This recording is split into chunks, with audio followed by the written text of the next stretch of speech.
Hello and welcome to the CBB Super Show, brought to you by the FTN Network. I'm your host, Walter Waddell, aka Dub Deuces 85. We're out here. It was a long day of grinding basketball, college basketball, that is. It was a fun one. Tons and tons of great performances, some porous. Night Slate was very good to us. A friend of the show and a community member, Hamhawk, took down the $30 Q with just a phenomenal lineup. Thanks to Malik Dia, who was a play we really liked. Dia with 23 and 19. Some pure psycho stuff out there, but I'm excited for him to win the seat. Night Slate, again, was very good. Bets were solid. Prize Picks was solid. We're out here doing our thing. We're going to run it back today, covering the Wednesday main slate, which happens to be 8 games. There is also a 6-game night slate, so same thing as last night. We'll be covering the main slate here, going game by game, talking about any plays that we like, dislike, prize picks, any prop betting opportunities at the end as well. And then as far as content goes, there will be a live article breakdown for main and projections for both slates and context notes for that as well. Comprehensive content for college basketball. Truly believe you will find the most here at FTN. If you're not a member just yet and you're considering it, ftnfantasy.com. Check it out. All sports offered, one size fits all. NFL playoffs, we are doing great there. MLB team is amazing. They're getting their stuff in. Drafts happening, all of that high-stakes stuff as well. And the betting team is absolutely crushing. Mike Randall, our chief content officer, doing his thing.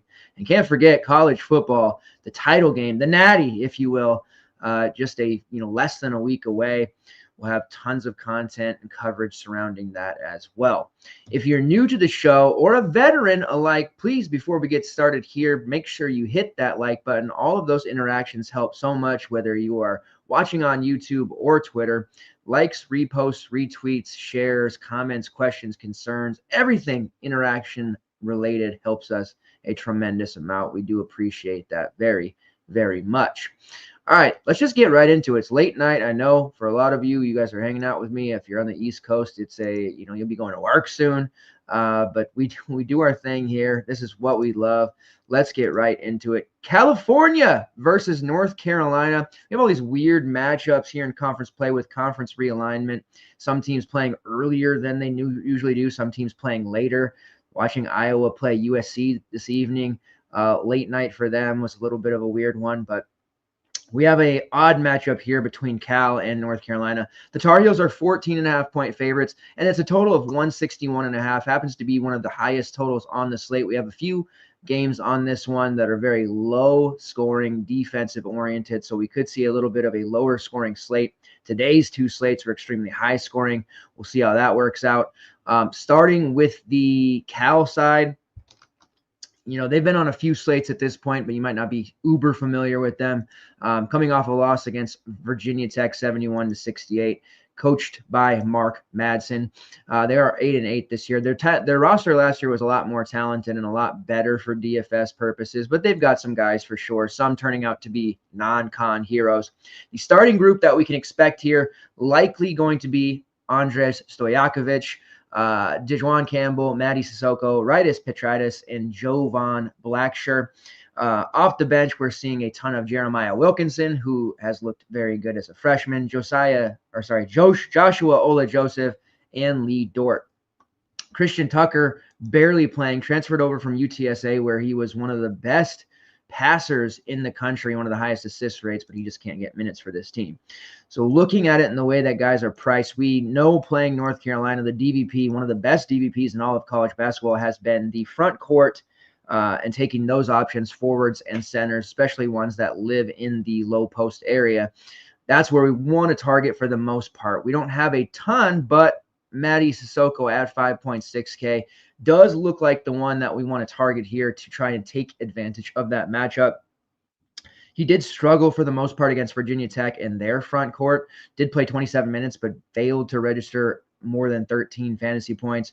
Virginia in a blowout win over them, 75-61. He had 11 rebounds, 9 points, 4 rebounds for 31 fantasy points. Only took 4 shots. He's not an offensive weapon whatsoever, but he should pull down a ton of rebounds against this North Carolina team, and we'll get some putback opportunities.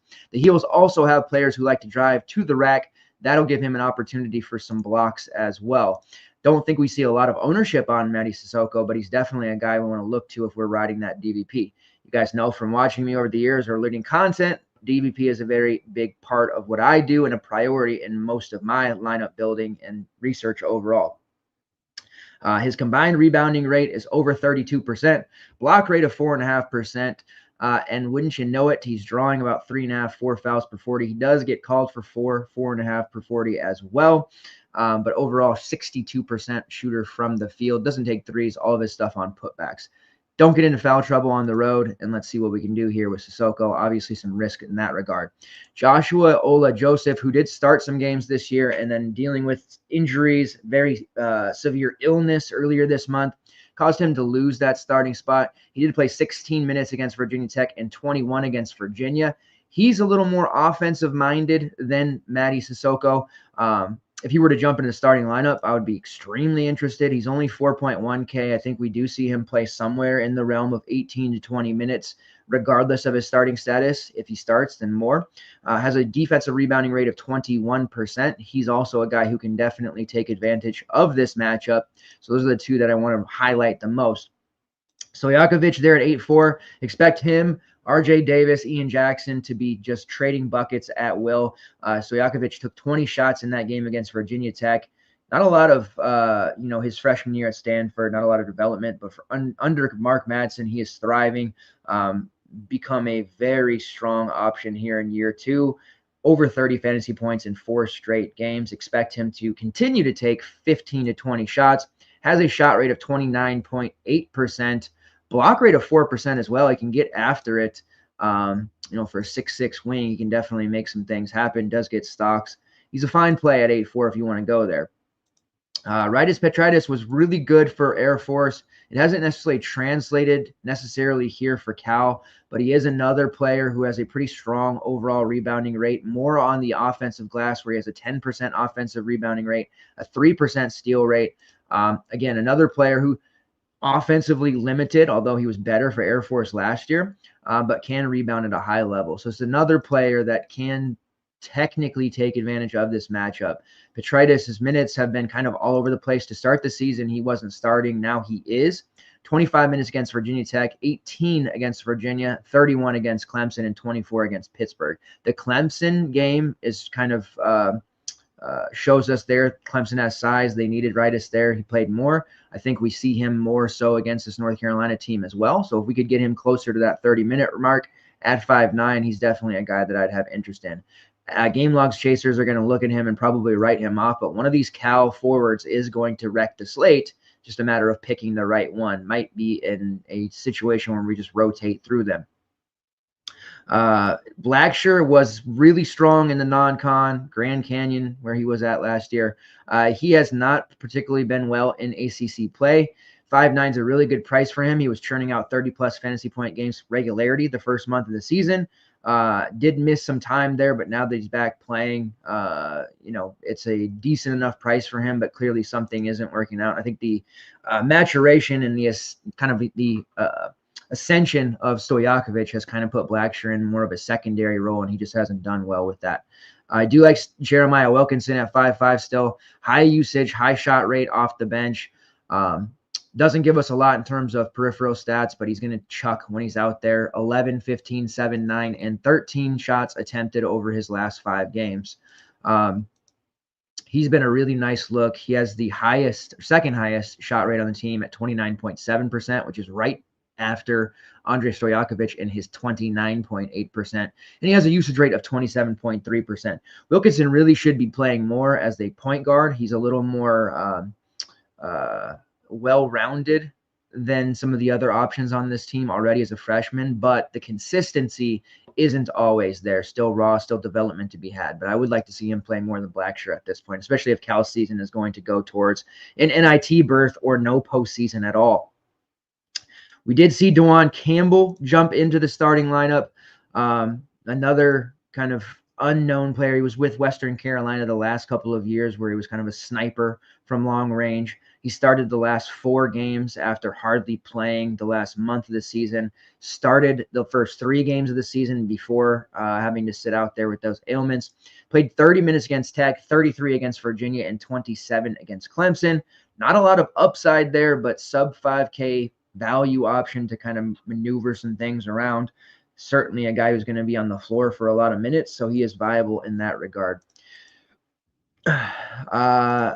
Dort, not really an option. He's cheap. Comes over from a myriad of programs, namely Vanderbilt. Not getting enough minutes to matter there at 3-3. We need some serious foul trouble for him to matter.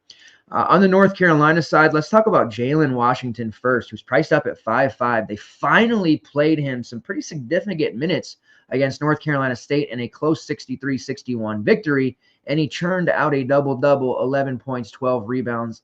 Honestly, the best game I've seen him play in his career. He had some pretty nice games in relief of Armando Bacot last year when Bacot had some injuries. That is a really big step in the right direction. Against Notre Dame 2 games before that, he was given 25 minutes, and he had 8, 6, and 5 blocks. He has 12 blocks in his past 3 games alone. Hubert Davis starting to let him play more. Lo and behold, they've won 3 games, granted against Notre Dame, SMU, and NC State, not necessarily the who's who of the conference right now. No disrespect to the Wolfpack. We love them. But overall, Washington has been crushing. Definitely should see 20-plus minutes here, but it's Hubert Davis. You never truly know what goes on up in that noggin of his, but Washington is an excellent play. At 5-5, it's a little bit more risky, but if I knew for sure he's playing 25 minutes, I would be locking him in. He's that good. I think Washington just needs confidence. He just needs minutes. He just needs opportunities. Give him that, and he can produce. Vanell and Lubin is there at 4-4. He played 23 minutes against SMU. He's been in and out of the kind of the top of the front court rotation as well. His minutes so sporadic. I think Washington is obviously much safer, but Lubin's cheap. Jalen Withers has kind of just been phased out. Cade Tyson hasn't been what they were hoping coming over from Belmont. He just hasn't worked out. And then you have the other freshman there in Drake Powell. 35 minutes against NC State, 35 minutes against SMU. Injuries and other things happening. Seth Trimble in and out of the lineup has allowed Drake Powell to play more minutes. He's developing on the fly. 5-5 price for him is fine. Seth Trimble did return against SMU, played 26 minutes, was very raw, didn't take a lot of shots, didn't look like himself, clearly still ailing with that upper body injury. And then he played 25 minutes against NC State. His price is starting to tumble down because he had such a great start to the season at 6.2K. Still kind of waiting on Trimble, and it might be a situation where Powell and Jackson have just done enough now that Trimble's kind of more of a secondary option, but he's clearly not 100% healthy yet. Elliot Kadu has been too expensive for a while. Don't really look to him too often. So it becomes a decision of paying 9-1 for RJ Davis, which is a great price, or paying 8-1 for Ian Jackson, the freshman stud who has really taken over and become one of the best scorers, not only on this team, but in the conference as well. It's kind of weird, or not weird, but kind of funny. RJ Davis thrived in this Ian Jackson role for years where, defensively, they had to pay attention to Bacot. There were some other options here on the wing for North Carolina, and Davis, enjoyed that one-on-one coverage, and he just scored at will. Now Davis, without a dominant big man like Bacot, is getting so much defensive pressure. We're constantly seeing double teams. We're seeing a lot of harassing defense on Davis, and he struggled.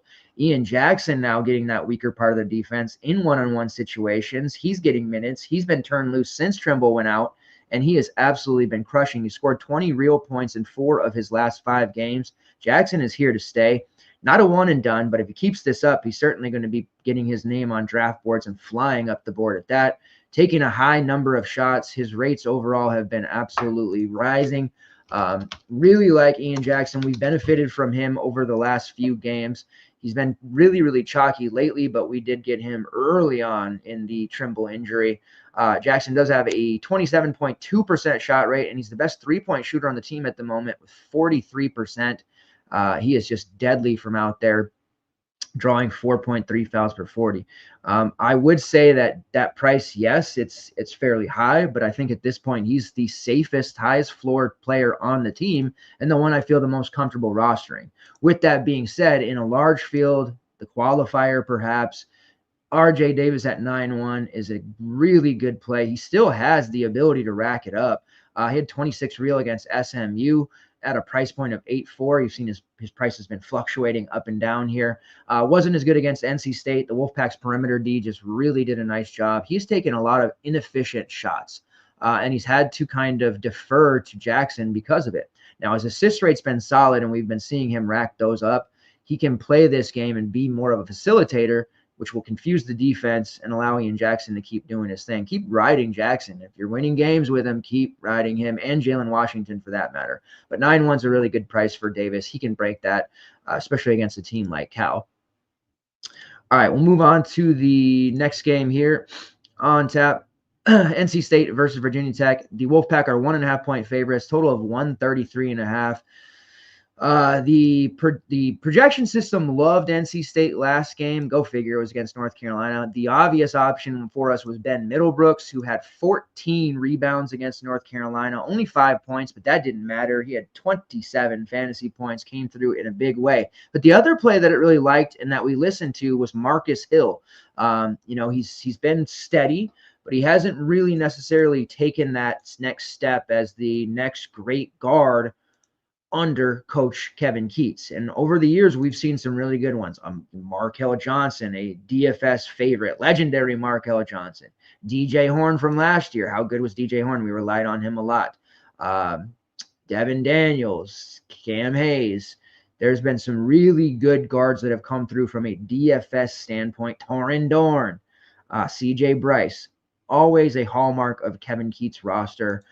Looking at it, it's kind of seeming like, okay, it's Jaden Taylor. He's had some nice games, but he's really more of a secondary option. We need a go-to scorer. It's obviously not going to be Michael O'Connell. Certainly not going to be Dontrez Styles. Someone has to step up here. And Marcus Hill did that and showed out in a very big way in a game in which they almost very much beat North Carolina. Hill is a transfer from Bowling Green. He was a monster at Bowling Green last year, routinely scored 25 plus points. Seeing him score 20 on 19 shot attempts, also pulled down 9 rebounds there. Very impressed with Hill. He was like 2% owned. Price goes up to $7K now, which I believe is one of the more expensive prices for him. The Wolfpack haven't necessarily been on the slate all that often, so teams or players might not be as familiar with them, but definitely still like the idea of going to Marcus Hill, especially against a team like Virginia Tech that defensively has been a fantasy-friendly unit. So I do like Hill once again at $7K. I don't mind Ben Middlebrooks. I do worry about him here, though, on the road. I think fouls are going to be a problem for him against this front court. One of the strengths of the Hokies has been the size that they have on that end. So a little bit worried about Middlebrooks. He was a plug-and-play against North Carolina, not quite that way here against Virginia Tech. Speaking of Jaden Taylor, he's still really cheap at 5.5. Again, he's consistent. He's not necessarily taking games over as that alpha NC State guard, but he's definitely a really strong number 2 option in that 5K range, somebody that we can rely on for 30-plus minutes. Building those balanced or semi-balanced builds, Taylor is exactly the type of player we want to put in those kind of lineups. You have O'Connell there at 5.3, really cheap for a guy playing 30-plus minutes. No real upside, though. And then Dontrez Styles at 6K.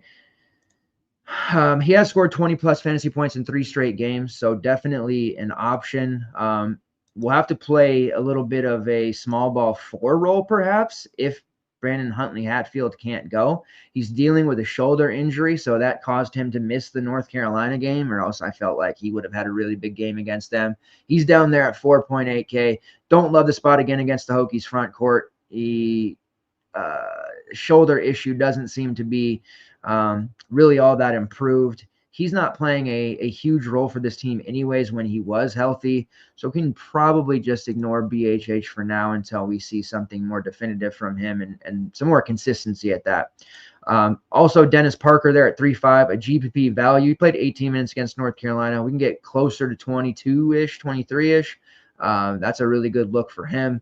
definitely need another guy off the bench to really step up. Might that be Dennis Parker, DPJ? He's definitely shown that flashes throughout, just needs more opportunity. Defense needs to be there also. All right, on the Virginia Tech side, they've messed around with their lineup a bit. They've had some guys in and out of the starting group. Ben Hammond has been also in and out of the lineup. Did miss their last game against Cal, so we'll see if he returns. Hammond was just starting to kind of get acclimated with this rotation, this system, and was becoming one of the better players on the team.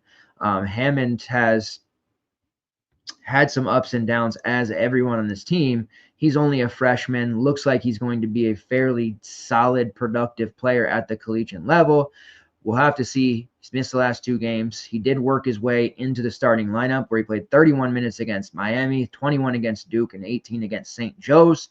Would expect him to be in a 25-minute role as a starter if he does end up playing. And he's relatively cheap at 4.7. However, even though, or even if he gets in the starting lineup, they do have a relatively deep rotation stable of wings and guards that they can work their way through. The starting 5, if Hammond can't go, looks to be at this moment Tyler Johnson, another freshman, Tobu Lowell, Brandon Rexsteiner, Miljel Poteet, and Jaden Shute, the Duke transfer. They've been using Jadon Young, the sophomore, and Rodney Brown, who's been a bit of a brand favorite just because he's so cheap. He's not like breaking the slate or anything, but he makes value quite a bit. And then Ben Burnham and Patrick Wessler has been the rotation there. Speaking of Rodney Brown, his price has jumped up a little bit at 4.8, so it's a little bit less of a play for us. But again, he's been putting up 13, 15, 17, and playing some pretty strong, consistent minutes over 20 to 25. Definitely don't mind him, especially if Hammond's out. If we need some value, but closer to that 5K mark makes it a little bit tougher for me to get there. Tyler Johnson is cheaper at 4.6. He did put up 28 against Cal in their last game, playing 35 minutes. So without Hammond, 30-plus minutes at 4.6, I definitely have some interest in Johnson. We saw the guards for North Carolina. They had some pretty nice games against NC State, so I have some interest there. Jaden Shute at 4.5. Hit some foul trouble against Cal, which cost him a ton of playing time. Ordinarily, we'll see him knocking on the door of close to 30. The non-con schedule in November, he was a pretty strong play, and his price was like, I don't know, damn near 8K, which was hilariously bad. Now he's down there at 4.5 after some pretty bad games on the road. Gets a chance to be at home here. As long as he maintains a starting spot at 4.5, I mean, he played 33 minutes against Stanford. It's hard to only score 6 fantasy points in just 2 shot attempts in 33 minutes. So that's a little bit bewildering, but on the floor there, and we've seen him do some things here in the past. And this is a matchup where I do think we see some fantasy goodness. And I think the total that's sitting there at 133.5, the over is certainly in play. As far as the front court goes, Burnham is really good at Charleston. Hasn't been as much here for the Hokies. He did have a big game against Stanford, 18-4, because he was hitting a bunch of threes. He's kind of reliant on his threes here in the Hokies offense. And then early in the non-con, Lowell and Poteet were really strong DFS options, but they've been more of an afterthought whenever the Hokies have been on the slate. Poteet is cheap at 5.2. If we're looking at a situation where BHH is not playing and it's just Middlebrooks in foul trouble, there's going to be an opportunity for some really easy buckets inside, some rebounding perhaps, and then the wall sitting there at 6.4. We might see him, kind of flirt with a double-double in this particular game, sitting there at 6.4. Perhaps somebody that we can, maybe look to a little bit more. I think the masses are mostly ignoring the Hokies here as a whole, so we can get maybe some posh play-esque type vibes from some of their players. Poteet does have the highest usage rate on the team at 25.5%. Lowell has the best combined rebounding rate of 29%. Top 15 in both true shooting and effective field goal percentage. Shooting 40% from long range. Does have a block rate of 4%. So a very versatile player is Tobu Lowell. Certainly a viable price at 6.4. All right, next game on the slate here is Kansas versus Iowa State at Hilton. The Cyclones are 6-point favorites, total of 144. Now, Kansas, it was really easy coming into the season to be like, man, Kansas, they've got depth, they've got a bench, they've got Bill Self. This is a shoe-in team for a Final Four. They're going to win it all. And they have started to turn it on here, but against the likes of UCF, Arizona State, and Cincinnati, maybe not the who's who of the Big 12. A 1-point home loss to a shorthanded West Virginia team at the New Year's Eve, that still should be on the forefront of our mind. Also, a loss to Missouri on the road. Missouri just beat Florida tonight, so don't sleep on Missouri. And overall, Kansas has the fourth highest defensive efficiency rate in the country per Ken Palm. So they're playing defense. They are 12-3, but when you watch Kansas play, just something doesn't feel right. And that win over Cincy, it was an ugly one, 54-40. Hunter Dickinson is third on the Ken Palm Player of the Year rankings. He has fantastic rates across the board.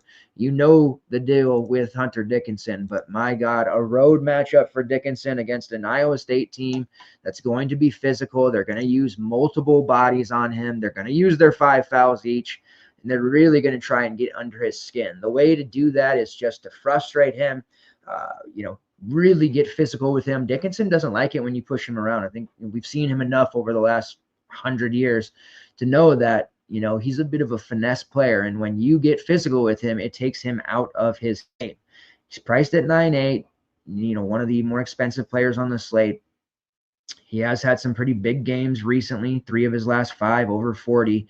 But I don't know that he does that against Iowa State. I feel like foul trouble could happen here. He's only got 3 fouls, believe it or not, in his total in his last 5 games. So he hasn't been getting into foul trouble, but let's talk about who they've played. Brown, West Virginia, UCF, ASU, and Cincinnati. Iowa State is leaps and bounds above all of those teams. No disrespect to those 5 teams, but come on, Iowa State's a Final Four contender, possibly a title contender. 12-1 odds currently on some books. Dickinson's going to be having some issues here. So I'm not going to be looking there. I do think a lot of people will roster him just because of how good he has looked over the last, half month of the season. There's not a lot of pay ups to actually go for. So it's an interesting slate for the balanced build that we so favor. Hunter Dickinson, Javon Small, Josh Jefferson, mentioned Davis, Jamil Telfort. Like, these pay ups just aren't that great today to me. And I think Dickinson by default becomes really highly owned because he is a more known quantity and a name that people tend to trust. As far as the rest of this Kansas team goes, man, it's real tough. I think they've solidified the starting 5 for now. DeJuan Harris, of course, KJ Adams, Hunter Dickinson, Zeke Mayo, who has become, one of the better scorers for them, which is the role we saw him with the Jackrabbits in the past. He's playing big minutes. And then we've seen Shaquille Moore step into the starting 5. They've tried David Coit, a super scorer from Northern Illinois. Doesn't play any defense. Northern Illinois didn't believe in defense last year. I don't know why they thought that was going to be any different. So he just can't get minutes. He's kind of turning into what we saw from Joe Yesufu when he was with Kansas. Can score in bunches, but just can't get minutes consistently because the defensive intensity isn't there to build self-standing. AJ Storr, who was fantastic with Wisconsin last year, an absolute star. We saw his freshman year at St. John's what he could do as well. It hasn't panned out. Bill Self, his system just isn't for AJ Storr. Storr should have gone to a team like West Virginia or, I don't know, stayed at Wisconsin perhaps, but he can't get minutes, only 10 in their last game. Rylan Griffin, who came over from Alabama, he's taken his turn in the starting lineup. It hasn't really worked out for him either. He was developing quite well for Nate Oates and Alabama. Bet he wishes he, well, maybe not. I was going to say maybe he wishes he stayed, but maybe not. I mean, Kansas does have a chance. But suddenly that depth that Kansas had that we were all kind of mouthwatering over is suddenly not that great. The bench has been Griffin, Coit, Storr, and then Flory Badunga, who I love. Flory Badunga is going to be such a stud big man, but you know how Bill Self is with his freshmen. He doesn't trust them all that much. Even when they clearly have shown they deserve minutes, he just doesn't give them. Flory has had some pretty big games in limited minutes. He needs to be playing more. He should be playing, honestly, over KJ Adams more. So this roster, this lineup, this rotation suddenly doesn't look all that great, but it's led to Shaquille Moore, the multi-time transfer who spent time with NC State, spent time with Mississippi State. He is now in the starting lineup. He has started the last 3 games. He's played over 20 minutes in all of them. He scored a minimum of 6 real points, and he's actually been producing fairly well overall. 20, 15, and 17 fantasy points, priced at 4-2. Now, the matchup against Iowa State sucks, but he is a 4-2 player in the starting lineup. Don't necessarily want to write that off, but do we need his value? If we're not going with these pay-ups who are all in that 9K to 10K range, do we really need to go down and play Shaquille Moore and risk getting a 5 against this Iowa State team? I don't think we do, but he would be the more viable option. Crazy to see AJ Storr at 3.5. Crazy to see Rylan Griffin at 3.9. I know those prices are cheap, but they're just not getting the minutes. And how could we possibly ever trust them? Mayo is the probably if you had to play a Kansas guy and you had the gun to the head, it would be Zeke Mayo. But at 8-2, do I really want to play him either? I feel like he's going to get handcuffed against the Cyclones team. So with that being said, Cyclones a relatively big favor against Kansas. I mean, it's only 6 points, I know, but that's how often do you see Kansas a 6-point dog to anyone? This Cyclones team, I definitely want exposure to. Now, I mentioned they're going to use their big men and they're going to use them to rough up and really kind of violate Hunter Dickinson. Josh Jefferson at 9.2 is a really high price. This is a player who I think settles into a 28, 30 fantasy point per game type of production. Had some big games the end of December in the non-con.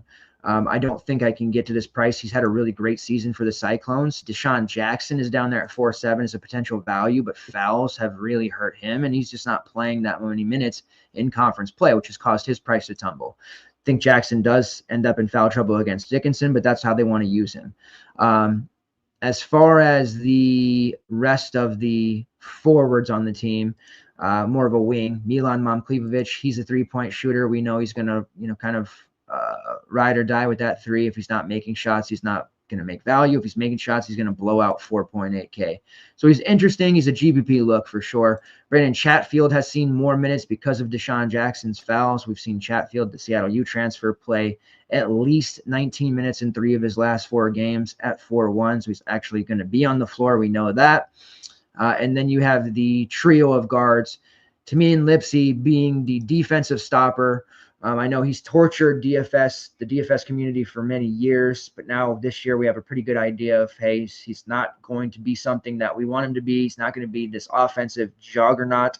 He's going to be a guy who racks up steals, one-on-one handcuffs his man, and a lot of times he's just not going to put up those stats on the offensive side. He did have a 20-point game against Utah, but Utah is terrible this year. So it's really hard to trust him. 5.9 is a good price. He'll probably project decently, but we know what we're going to get with him. Instead, I want to look to the depressed price of Keshawn Gilbert, who's there at 7.6. He ballooned up to nearly 9K. Really like Gilbert in this one. I think this is a game in which they rely on him heavily. He does all of the little things and also shows up in a big way on the offensive side. Multiple category contributor. Gilbert, Iowa State, they don't typically project all that well. We're getting some more logs here, and Gilbert and Curtis Jones, for that matter, are 2 I usually always recommend. Hey, they're not projecting that well, but these are guys that you want to have exposure to, and Gilbert is one of those such plays. Curtis Jones at 8K, he's just taking on the scoring role. Like, he can defend better this year, but man, he can just score in bunches. 3 of his last 4, he scored over 20 points. 15, 17, 13, 16, and 15 shot attempts. So Gilbert and Jones here versus Kansas. Probably not necessarily a mini stack of Iowa State, but there are worse things than playing those two together. Would probably lean Gilbert slightly in a main build and then go with Jones in the alt, but definitely want to get exposure to both. All right, next game on the slate here, Seton Hall versus Butler. Butler is a 6.5-point favorite. I don't know about that. Total of 137.5. Seton Hall has really, really struggled offensively. You got to feel for Shaheen Holloway because he is a great coach and a great developer of talent. The problem is Seton Hall's NIL program sucks, and they're going to have to figure that out because he has to mine the transfer portal for guys that are,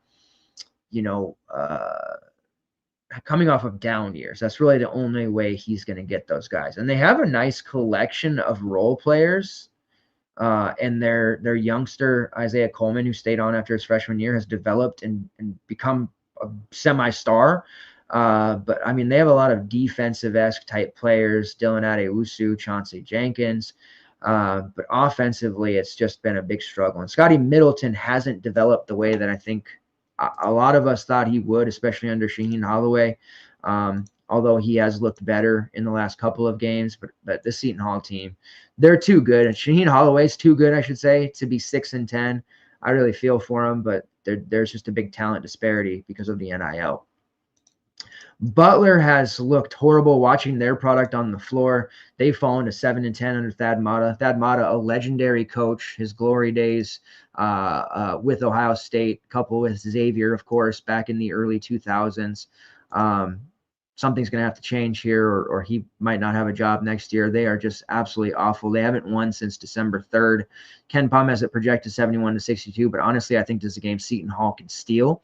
And just watching this Butler team play, it's pretty heinous. Now, they did almost beat Creighton here over the weekend and lost 80-76, but you don't get anything special for almost winning.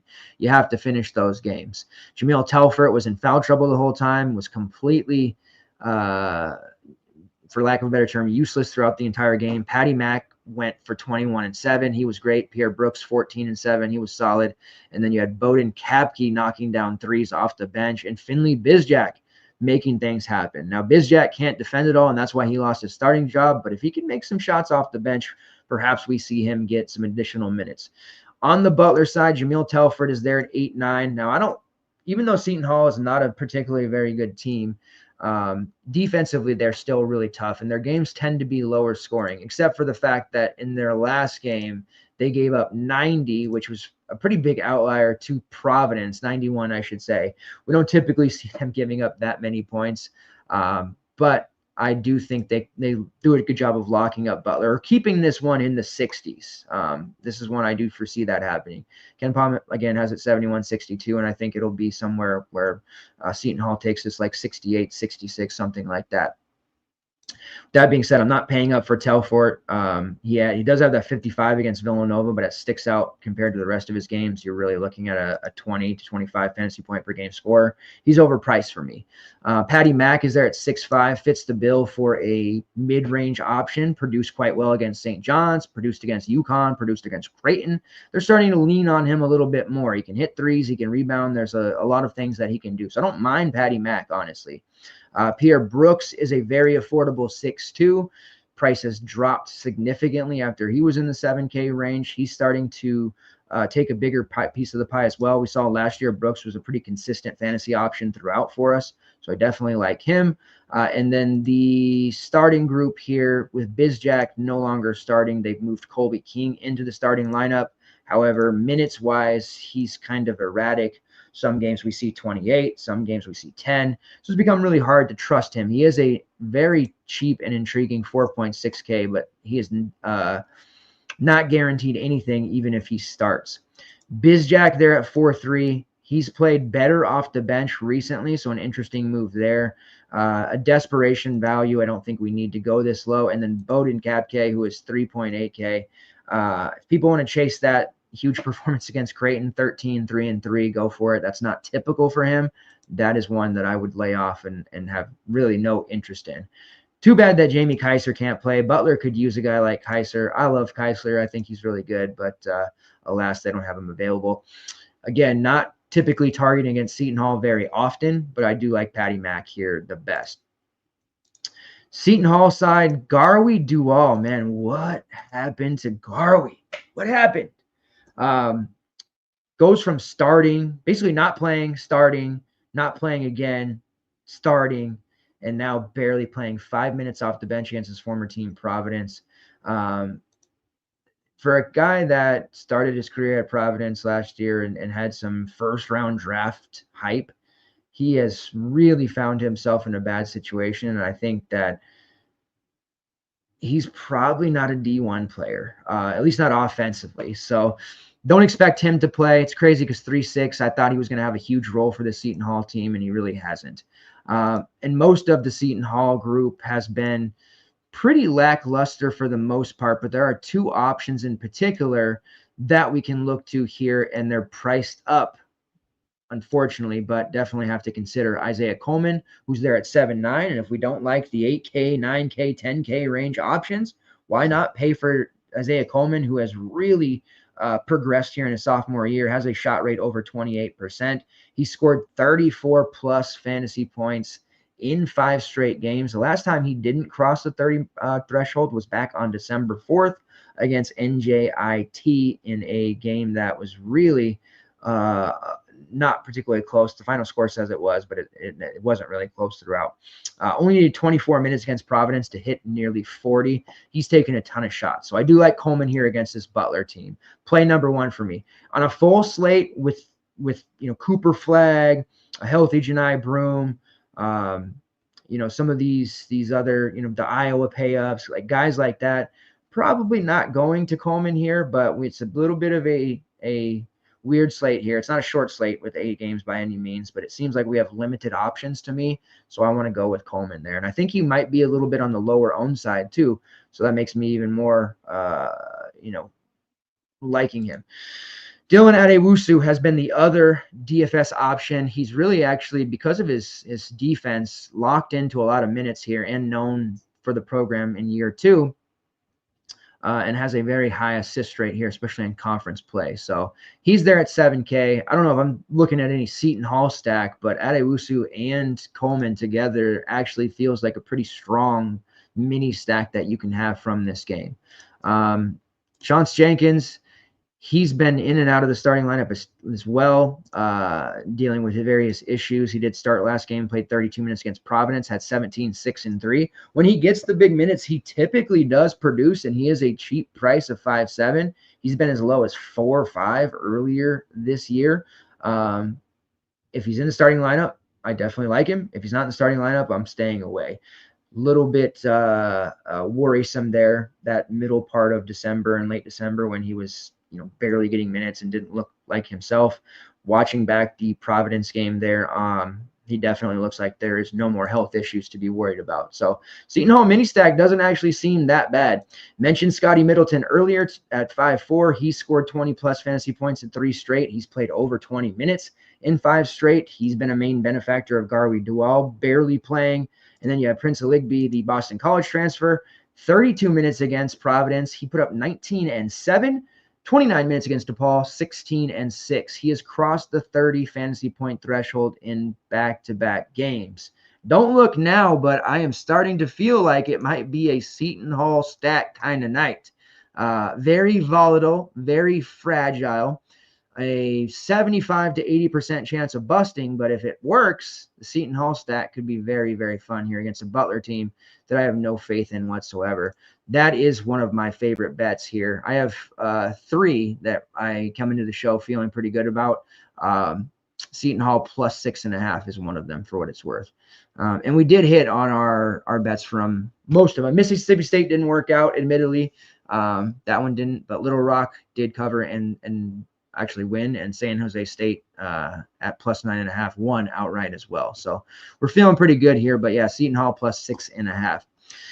All right, next game on the slate, Penn State versus Michigan State. It's a total of 155.5, so it's the second highest total on the slate. Michigan State 11.5 point favorites. Now, Penn State came into the conference season, a kind of a borderline tournament team, it seemed. They had a nice collection of guards, some solid forwards. Their wings are great on defense, playing a nice pace under Mike Rhodes, 25th in tempo, top 50 offensive efficiency, top 60 defensive efficiency. But suddenly the wheels have fallen off. 3 straight losses, 1 to a bad Indiana team. And how bad is Indiana? Well, look at tonight's game. They're bad. Illinois, they got their doors blown off with Kasparis out, and then they lost a close 1-1 to Oregon. They had Oregon on the ropes. I really wanted them to beat Oregon. Didn't work out for them. Now they have the tough game here on the road against Michigan State at the Breslin Center. Never a fun place to play, and they might have to go without their guy, Ace Baldwin, who does have an official designation of questionable back issues, spasms, and everything happening. Those back spasms and injuries to the back can be really, really tricky. We do have some guys that we can consider here, even against Michigan State, who has been really stout defensively, and they're just sucking the life out of games. I'm a little surprised to see that total of 155.5. I don't know if it gets that high, perhaps. But I feel like that one might be a little bit more lower scoring than Vegas projects. Without Ace last game, they did insert Nick Kieran into the starting lineup. He started the last 2 games there. Kieran has been a really solid player with Rhodes dating back to their VCU days. He's actually a pretty solid DFS option that most people don't notice because he's been priced up for a long time. But he's definitely the guy you want to look to or utilize without Ace Baldwin. Yannick Conan Niederhauser, Freddie Dion, Zach Hicks, and Puff Johnson as usual, along with Nick Kieran. A little bit of a shorter rotation last time out. It was surprising in that Oregon game because without Ace, we figured we'd see Javon Carter and Dom Stewart more. They both played upwards of 15-plus minutes the game before, but Carter played just 4 minutes. Dom Stewart played just 5. Miles Goodman, the freshman center, who'd been playing 10 to 15 minutes, played just 2. They went with a 7-man rotation with DeMarco Dunn and Kachi Enzai as their main bench pieces. So Penn State, theoretically, without Ace Baldwin, looks like they'll probably get just absolutely boat raced, but we'll have to see. Nick Kieran is priced up at 7.4, but this is one of those plays much like Coleman where we can get there. If we're not paying up for those more expensive options, we have the ability to stuff our lineup with some kind of overlooked, underutilized, ignored options like a Nick Kieran, where ordinarily, 7.4 for Kern, that's probably too much on a larger slate or a slate with more options, but he took 20 shots against Oregon, 19, 8, and 4, and he's had some pretty big games throughout, even with Ace Baldwin. Against Fordham back in November, you might remember that 20-13 game that he pulled out of nowhere for 43 fantasy points. Like, the guy has major upside. If there's no Ace Baldwin, we're talking about 36, 37 minutes perhaps for Nick Kieran, barring any foul trouble in the way that they're playing. Have to really like him. His usage and shot rates are both above 21%. He has a steal rate of 3%, a defensive rebounding rate of 17.5%. He's drawing 5 fouls per 40. So Kieran, yes, 7.4. Admittedly, that's a way too price for comfort for him, but I actually think he's a pretty damn good play here if Ace Baldwin is out because of the leverage opportunities and the higher than probably people realize ceiling floor combination. Freddie Dion there at 6.1. Been liking Freddie as that mid 5K range option. He really, really looked good against Oregon, and I knew he would to a degree. I thought he would against Oregon without Ace. 21 points, not a lot of peripherals there. He does get steals, but 6 of 12, knocked down a bunch of threes. 6.1, that is a little bit high for me. If without Ace, it's definitely in play, but he's a little bit more reliant on offense than Kieran, so it's harder to get to that. Same with Zach Hicks. He's going to be really reliant on his 3-point shooting. He has put up some big numbers here recently. 11 shot attempts there, 14, 7, and 4 against Oregon. That was a pleasant surprise at 6.8. He's certainly in play. And then you have Yannick Conan Niederhauser at 7.1. If he can stay out of foul trouble against this Michigan State front court, he can definitely have a big game. That's a big if. The Oregon front court with Nate Biddle, Kwame Evans, Supreme Cook, Mookie Cook, they basically gave Yannick a very difficult time. They kept him off the glass, and he was pretty much a non-factor for that entire game. And I think that could be a repeat here against Sparty. So not looking at him quite as much. Puff Johnson is expensive to me at 6.3, but without Ace, he did put up 30. A lot of shot attempts there. Did facilitate, looked really good on defense as well with his 3 steals. So definitely a guy to at least consider there depending on how that Ace news shakes out. Now the value plays, there's those 3 under 4K. DeMarco Dunn, the most viable because we know off the bench he's probably going to get close to 20 minutes, whereas the younger Javon Carter just probably not going to be utilized all that much in a game that is, a very tough environment. If it turns into a major blowout like the Illinois game did, perhaps we see him get more minutes. He did play 23 against them, but there's just no way we can use him even at min price. You're running multiple lineups and you're doing some combos and some throwaways. Sure, Carter, Dom Stewart, maybe Miles Goodman can be utilized, but overall, I think we want to just look at Nick Kieran here and Puff Johnson. On the Michigan State side, they're a deep rotation. They're a very balanced team, a balanced breakfast, if you will. Jeremy Fears is extremely expensive at 7.5, but he has kicked it into another gear here the last three, 25 plus fantasy points. It still feels a little bit too high for me. Even if he churns out a 30 here, it would be fine, but I don't know that there's major upside. Same with Jaden Akins, who's priced at nearly 7K. He has been really hitting more in the higher 20s as opposed to the low 20s, but very reliant on his scoring as well, although he did shoot only 3 of 11 last time out against Northwestern and still put up a solid 27.25 fantasy points, but that's because of 5 steals, and he got to the foul line 6 times. I still like Jace Richardson the best. He's priced at 5.6. He didn't have the best game against Northwestern, but he did still score 13 points. He's been a really nice piece off the bench, and we're seeing Izzo kind of ramping up his minutes there off the bench as he goes. He's probably the most trustworthy younger player on this team for Coach Izzo. The 5 steals against Washington really propped up his number, but I think at 5.6, you're talking about a 4X play here more often than not.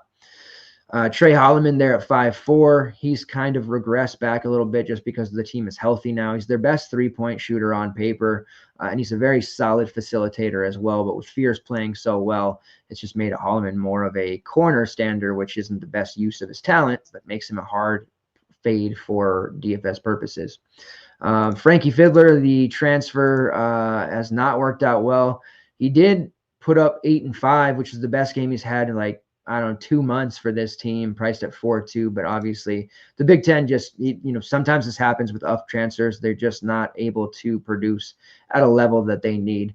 And then you have the forward rotation, Jackson Keeler and Seasman Zapala starting. Then you get Cohen Carr, Xavier Booker, and Carson Cooper off the bench. Not again. Not again. Keeler's price is starting to come down there. Still needs to come down a little bit more before we can seriously consider him. I do like him in the right spot, but it's the rotation. They're all getting that, shared minutes between 15 to 25, and it's just almost a hot hand situation, or who's not going to be into foul trouble. So not going to use Booker because we don't need that value. Carson Cooper has actually been the most productive of the bench forwards right now, and he's there at 3.8. But the second you bite there, he'll give you 8 minutes and 2 fantasy points. Did look at Zapala a few games ago, especially against the Huskies. Foul trouble, ineffectiveness didn't work, so never really using him either. I do like Cohen Carr the best. I think he's the most athletic and the most fun to watch of this group, but he's very raw in the rest of his game. So makes it difficult to utilize any of those Spartans in the front court. I think Jace Richardson, the most viable. And if you want to pay up for Fears or Akins, I don't hate the idea. Same reason why I don't hate Kieran or Puff Johnson. We have the salary. We can play these guys. If you like them, you can play them. Utah versus TCU. Total of 142.5. TCU 4.5 point favorites. Both teams have been dreadful. I don't know how much of either team you guys have had a chance to watch. I've seen 3 Utah games. I've seen 4 TCU games. They're all awful. TCU did get a surprising win, 71-67 at home against BYU over the weekend. This is a great spot to target them simply because Utah is so bad. Ernest Uday's price has dropped like an anvil. He was up at 8K just about a week and a half, 2 weeks ago, but he's had some rough outings since. But it's important to note the minutes are still there. So don't want to get too wrapped up in, this production's bad, we can't use him anymore, because the playing time is just about exactly the same. But we have to take into account that one of those games was on the road against Houston. Defensively, Houston shuts everybody down for the most part. 0 points, 4 rebounds, 2 blocks. They basically just removed him from the game and did a really nice job on him. TCU managed 46 points in that game. BYU, close game that they won. He played 29 minutes, only 2 points, a steal, 3 rebounds, and assist, 2 blocks for 12 fantasy points, mostly ineffective. But again, 29 minutes and 28 against Houston. Now it's a more fantasy-friendly matchup against Utah, who does have some horses in the front court, if you will. They've got size. But I have to trust that Uday, with his minutes, can get back to the level of production that we've seen from him in pretty much every other game. Yes, he's been terrible in the last 2 games, but he has 11 other games this season where he's looked like the best front court player or the best player on TCU in general. So a buy low opportunity here for Ernest Uday, in my opinion. The TCU lineup kind of swapped around there. Trezarian White went to the bench. Brendan Wenzel, who's now healthy, there on the bench. They moved Micah Robinson into the starting 5. So we did see Vashawn Ellett, Ernest Uday, Noah Reynolds, David Punch, and Micah Robinson. Micah is the freshman. I really like him. Him and Malik Diallo do look like they're going to give TCU some good minutes here down the stretch for Coach Jamie Dixon. Robinson put up 10 real points, a rebound, and an assist. He's shown flashes in small spurts. Played just the 16 minutes, but as a starter, he is somewhat interesting there and is priced at just $4K. As far as Noah Reynolds, who's 6'6", and Vashawn Ellett at 6'4", both are capable, especially in this matchup, with a kind of DVP spot here against Utah. Ellett is somebody I trust more peripherals wise. Reynolds is someone I respect and feel better about as a pure scorer. So if you could combine those 2 players together, you'd have one hell of a DFS stud. Gun to the head moment here, Noah Reynolds would be the play that I'd use. Yes, he's a little bit spendier, but I do believe he will score somewhere between 18 to 20 real points in this spot. And for that matter, we're going to look at his props pretty heavily on PrizePicks, Underdog, and the various sports books that offer any on this TCU game. Traz White moving to the bench. We can pretty much ignore him. Even as a starter, he just hasn't been that good, but now you're talking about lowering him to 20, 21 minutes. No thanks. Wenzel's there at 4.7, 28 minutes off the bench against BYU. I do have some interest there. I think that he's had a string of bad matchups, and coming back from, the ankle issue that he's playing through, maybe unfairly looks worse than he really is. But this is a guy who, early in the season was putting up 25s against Michigan. So definitely not somebody that we want to write off completely. And then you have the string of values like David Punch, who's just okay, Malik Diallo, Jace Posey, those type of options. We don't need to go that low. We really don't. So Uday, buy low opportunity. Noah Reynolds would be the kind of main team option here. Utah, we got to start with Ezra Azor, who on a slate over the weekend, I believe it was either the afternoon or the night slate. I can't remember which now. Kind of a lack of value there. So Ezra became chalk. Played only 18 minutes against Oklahoma State in a blowout, but he put up 21 and 4. He had like 18 fantasy points in the first 5 minutes of the game. So we'll see if people chase it. He's priced up at 5K now. The minutes are still low for Ezra. He had to be uber efficient. You're talking about a guy who's typically going to give you 10 to 12 fantasy points. So the fact that he went off as chalk, I found that very comical, especially considering the fact that he played only 18 minutes. So I wanted to address that right away.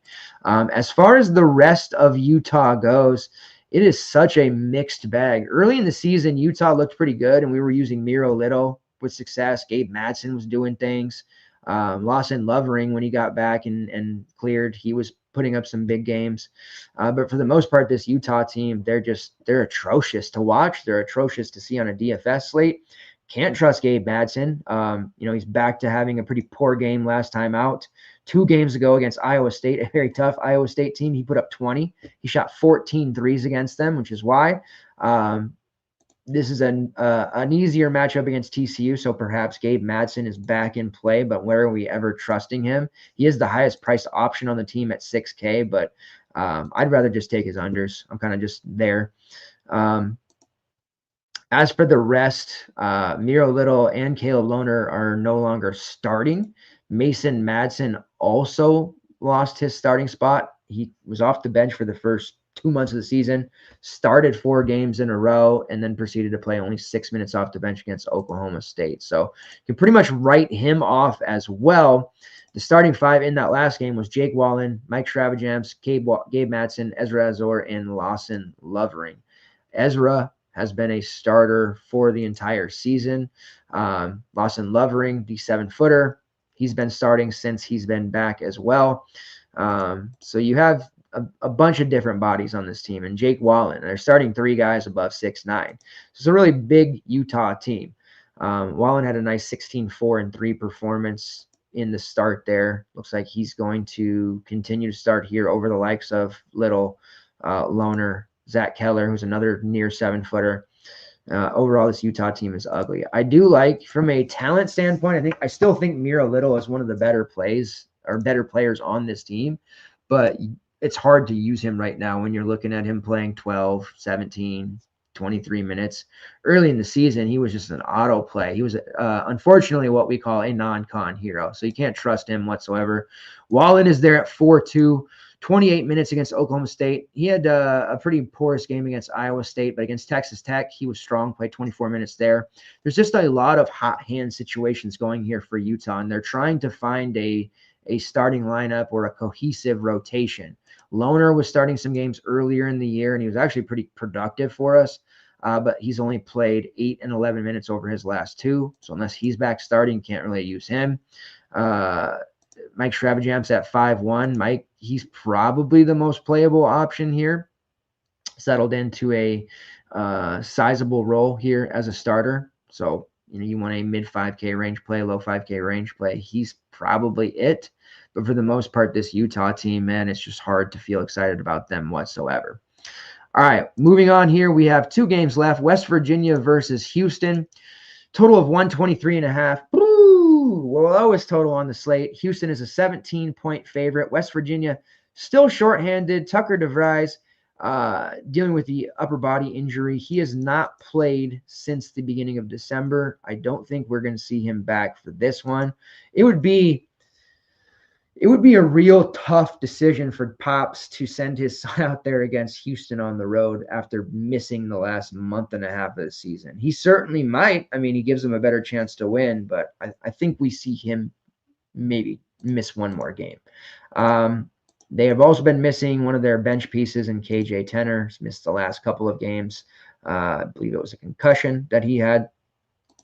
So West Virginia has been a shorter rotation here. They've been dealing with guys in and out of the lineups with injuries. This is just a lamb to slaughter situation. Although a lot of people would have said that about West Virginia when they traveled to Kansas and they came out of the Allen Fieldhouse with a 1-point victory. So we can't count them out. 7-man rotation, very Ed Cooley-esque of them. Javon Small, Johnny Powell, Toby Okani, Eduardo Andre, and Sincere Harris as the starters. Joe Yesufu off the bench along with Amani Hansberry. Yesufu played 28 minutes and scored 18 in their win 78-70 over Colorado. It's not dead. Joe Yesufu, the Drake version of Joe Yesufu. He pops his head out once in a while. He does. Amani Hansberry is the most intriguing play of the team at 5.1K. He hasn't started since he's come back from injury. Minutes against Colorado were very erratic. If he doesn't start, we just can't use him at this price. So it's a wait and see. It's one of the last games on the slate, but we do have Georgia, Tennessee after this, so we can do some swaps if we want.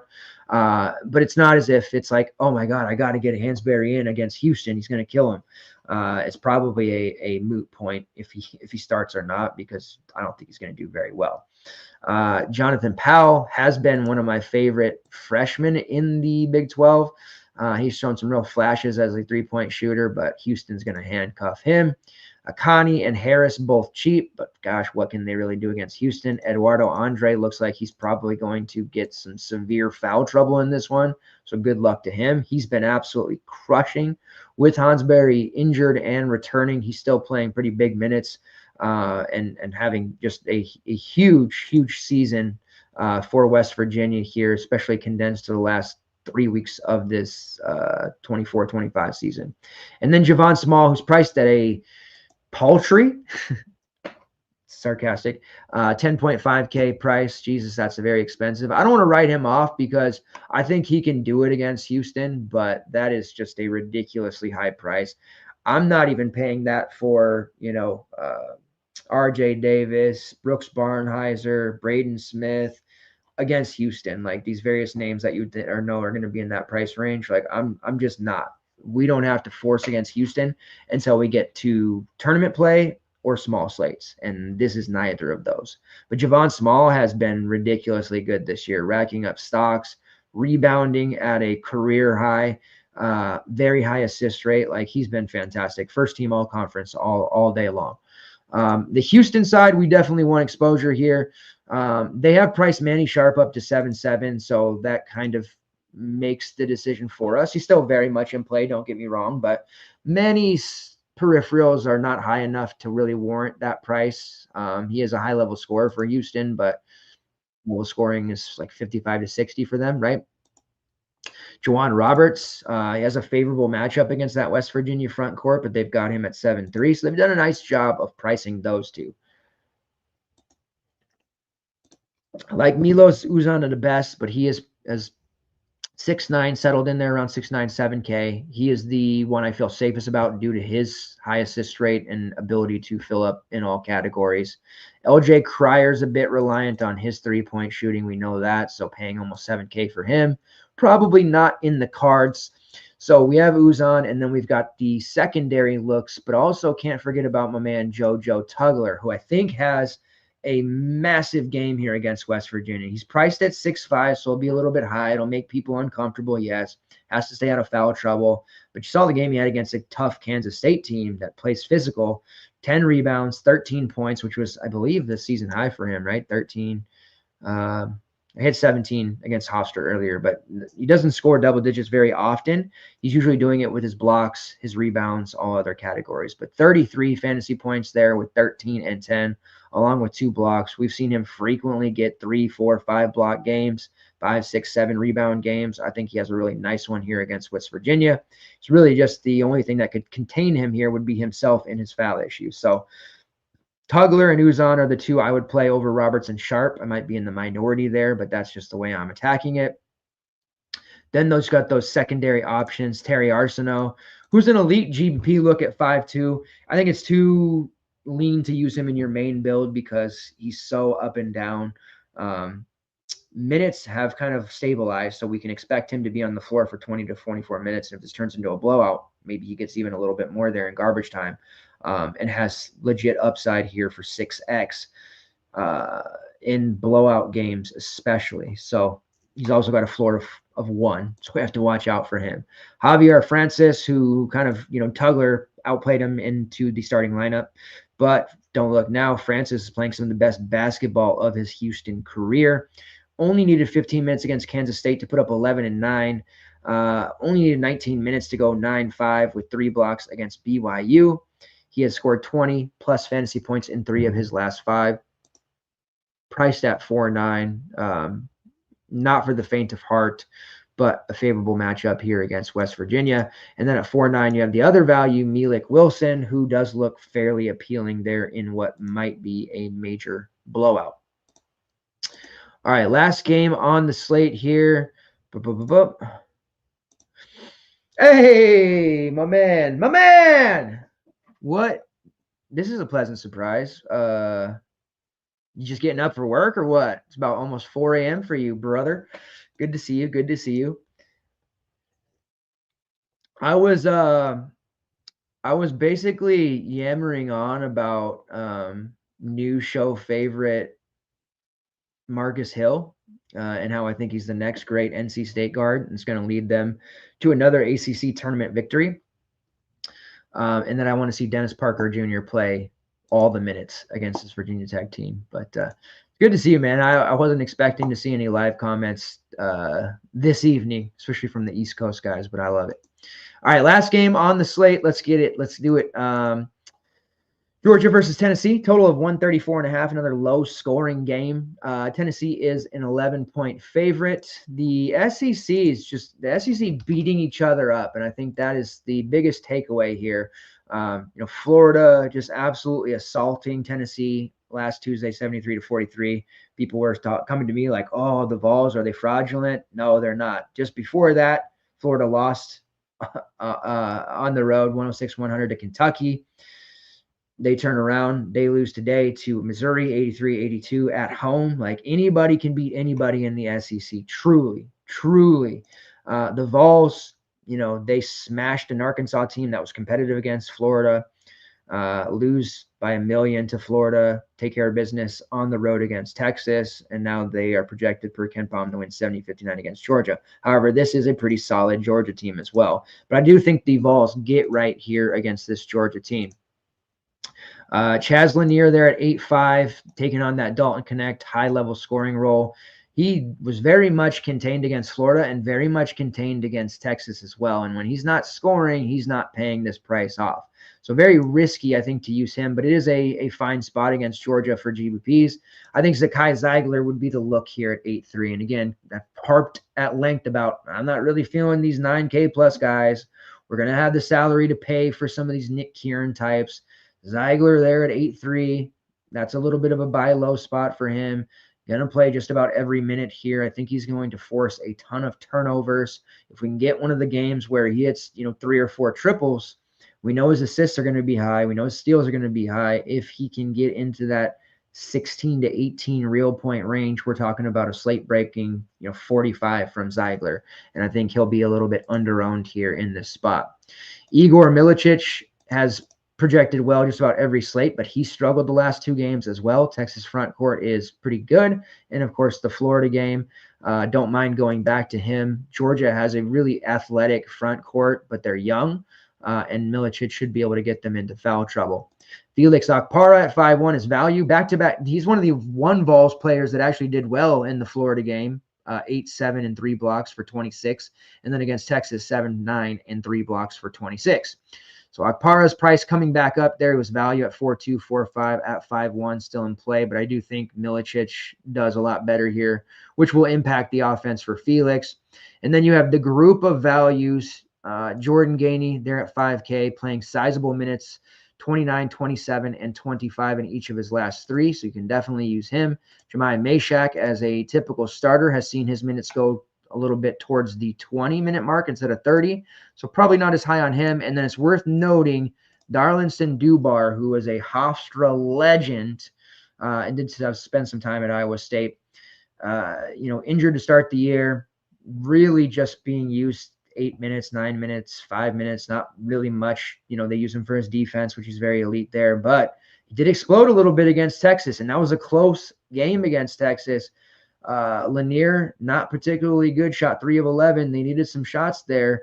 Dubar hit 3 triples, which is a little not unusual, but we know him more for his steals, drives, that kind of thing. 6 rebounds, 12 points. Best game in a Volunteers jersey. Might we see Dubar play more minutes going forward? I hope so. If you're not familiar with Dubar, if you're watching this show at this hour, you certainly are familiar with Darlinson Dubar, so I shouldn't even say that. But the last few years at Hofstra, on those Hofstra slates, he's been a guy who puts up 35, 40 fantasy points of regularity for us. It's just been health issues. Now he's starting to get acclimated to the system. I think he's going to be an important piece to the Vols here down the stretch, and I think he's absolutely in play if you're playing the qualifier. Dubar could be a qualifier winner here, especially if this game gets ugly. But I do want to give Georgia at least a little credit here to keep it competitive. The Georgia side, things have changed slightly. They're still running the same starting 5, which is RJ Godfrey, Blue Kane, Tyron Lawrence, Silas Demery, and Asa Newell. But Lawrence has taken this almost sort of backseat here ever since the absolute stud, Shane Montgomery, who's a scoring dynamo who was fantastic as a freshman last year at Mount St. Mary's. Since he's become eligible and good to go, it's really taken directly out of the Tyron Lawrence pool.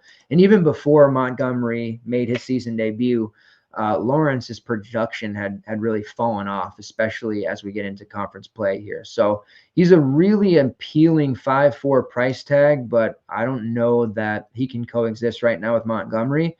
If his price starts going any lower and gets into the 4-5 range, then I'll probably just start plugging him in on name alone and his starting status. But right now, I think you want to be careful with Tyron Lawrence. Same can be said for Blue Kane. He's value at 4-9. Had a pretty solid game against Kentucky, but for the most part, you're not getting that. I think that was more of an outlier. He's been solid defensively. He's been a facilitator, but it doesn't always impact the box scores like we want. RJ Godfrey is solid at 4-4. If he can stay out of foul trouble here, that'll be a tall order against the Vols front court. I don't see that happening, so tread carefully there. Dakota LaFew, who's a three-point specialist. I think the Vols will be all in his shorts. Not expecting much from him.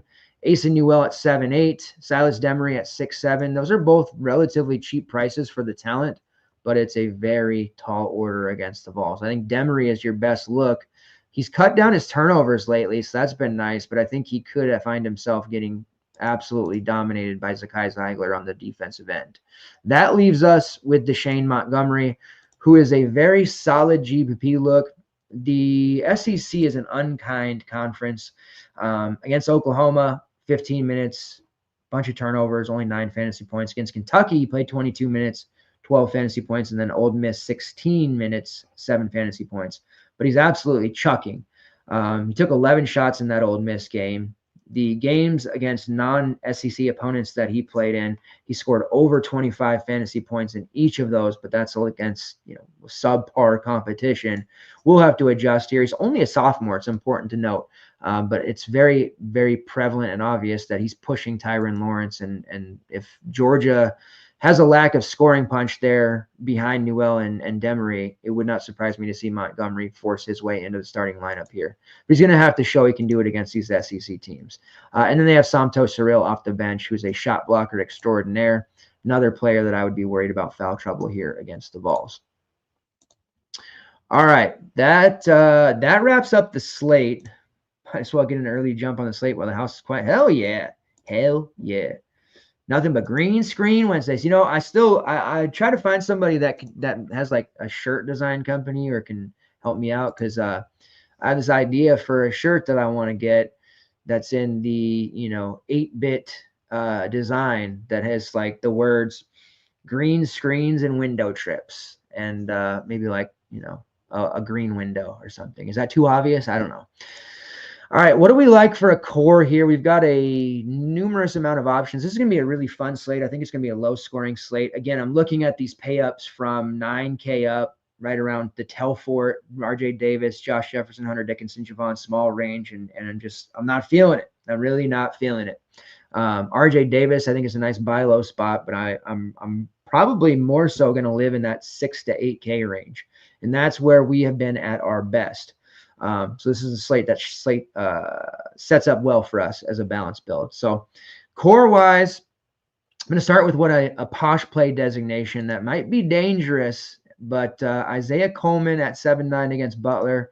Again, I think this is just one of those spots where people aren't going to roster him because it's a high price and he doesn't fit the mold for the stars and scrubs build. And we've actually unearthed quite a bit of value that's usable on this slate. So naturally, people are going to go to Hunter Dickinson. They're going to go to the RJ Davis of the world. So give me a tier down with Isaiah Coleman to match Davis and Dickinson for less and allow us to do some things. So core play number 1 and posh play designation, Isaiah Coleman as core play number 1. I'm addicted to DVP. I got to have a DVP play on my core whenever possible or whenever North Carolina's on the slate. Having some trouble here figuring out if it's going to be Sissoko, Ola Joseph, or Petritis.